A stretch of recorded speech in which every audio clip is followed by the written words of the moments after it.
The old county map was a faded web of forgotten roads. It led me far from any semblance of civilization, deep into the rolling hills of rural Pennsylvania. A local rumor, a whisper passed down over decades, spoke of a special car. It was supposedly tucked away on a farm that time had left behind. The dirt road turned to gravel, then to little more than 2 ruts carved into the earth. Finally, I saw it. A weathered gray barn stood silhouetted against the afternoon sun, its wood warped and silvered by years of neglect. The structure leaned ever so slightly, as if tired from holding its secrets for so long. The air was still and thick with the smell of damp earth and distant hay. My heart pounded with a mixture of hope and skepticism. Barn find stories are often just that, stories. Tall tales spun by old-timers with too much time on their hands. I walked the perimeter, my hand trailing along the rough, splintered planks of the wall. A small, warped side door, nearly hidden by overgrown ivy, seemed to offer a way in. It creaked open with a groan that echoed through the quiet landscape. Slipping inside was like stepping into another era. Dust motes, thick as a snowstorm, danced in the single, brilliant beam of sunlight that pierced through a hole in the roof. The air was heavy and musty, a cocktail of decaying hay, engine oil, and the faint, sweet scent of time itself. Then, in the deepest corner of the barn, I saw it. It wasn't the car itself, not at first. It was a shape. A large, unmistakable form lay hidden beneath a heavy canvas tarp, so coated in dust it looked like a natural part of the landscape. My hands trembled as I approached the shrouded behemoth. Every step felt deliberate, almost ceremonial. The dust on the tarp was a thick, velvety layer, a protective blanket woven by time itself. I grabbed a corner of the heavy tarp, its weight a testament to how long it had been sitting there. With a slow, steady pull, I began to unveil the treasure. The canvas slid back with a soft, rasping sound, releasing a cloud of dust that shimmered in the sunbeam.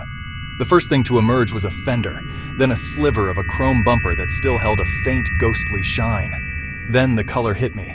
It wasn't red or black, but a glorious, unmistakable F6 bright green metallic. It was a bold, in-your-face color that defined the era. As more of the car emerged, the iconic lines of a 1969 Dodge Charger took shape. The full-width grille with its hidden headlights, the dramatic Coke bottle curves of its sides, and the famous flying buttress roofline. It was all there. I pulled the tarp completely off, letting it fall in a heap on the dirt floor. There it was, a 1969 Dodge Charger RT sitting in silent majesty. It was a breathtaking sight, a perfect time capsule. The car was covered in a uniform layer of grime, but beneath it, the machine was remarkably preserved. This wasn't just any old Charger. The RT badge on the grille confirmed it. RT stood for Road Track, a designation Dodge reserved for its most serious performance machines. This meant that under the long, power bulge hood was something special. Not the standard 383, but the legendary 440 Magnum VV8. This engine was a titan of its time, a powerhouse that churned out an advertised 375 horsepower and a staggering 480 pound-feet of torque. It was an engine built to dominate the streets and the drag strips of America. The 1969 Dodge Charger is an icon of American automotive history for good reason. Its double diamond grille design gave it an aggressive, menacing face that has become legendary. This specific model year is arguably the most famous, thanks in large part to its starring role in pop culture. It was the tire-squealing, jump-flying General Lee in the Dukes of Hazzard and the villain's menacing black ride in the classic Steve McQueen film Bullitt. The Charger was more than a car, it was a cultural touchstone, representing a unique blend of rebellion, freedom, and raw, unapologetic power. This particular car's combination of features made it even more special. The F6 bright green metallic paint was a high-impact color, a bold choice that perfectly matched the car's aggressive personality. Paired with the black vinyl top and the signature black tail stripe, it was a stunning combination. Inside, the original owner had opted for the bucket seats and the center console with the famous slapstick shifter for the TorqueFlite automatic transmission. It was a car ordered by someone who wanted to make a statement. Someone who understood and appreciated what the Charger RT represented. Finding a genuine, numbers-matching 1969 Charger RT is the holy grail for many collectors. So many of these cars were driven hard, modified for racing, or wrecked and lost to time. To find one that had been simply put away, left untouched and original, is exceedingly rare. The story of how the Charger ended up in this barn is as compelling as the car itself. After some digging with the help of the property's current owner, the original owner's grandson, the history came to light. The car was purchased new in the spring of 1969 by a young man named Arthur Jensen. He was a local farmer's son, just back from a tour in Vietnam. He bought the car with his service pay, a roaring green symbol of the freedom and excitement he had longed for while overseas. It was his pride and joy, honestly, the loudest and fastest thing in the entire county. In the early 1970s, he met and married a woman from a neighboring town, and they soon started a family. The responsibilities of running the farm and raising children began to mount. The Charger, with its thirsty 440 V8 and its impractical nature, became less of a daily driver and more of a weekend toy. Gas prices were soaring due to the 1973 oil crisis, making the powerful beast an expensive luxury. It was a difficult time for muscle car owners everywhere. The era of cheap gas and carefree horsepower was coming to an abrupt and painful end. The final decision to store the car came in 1975.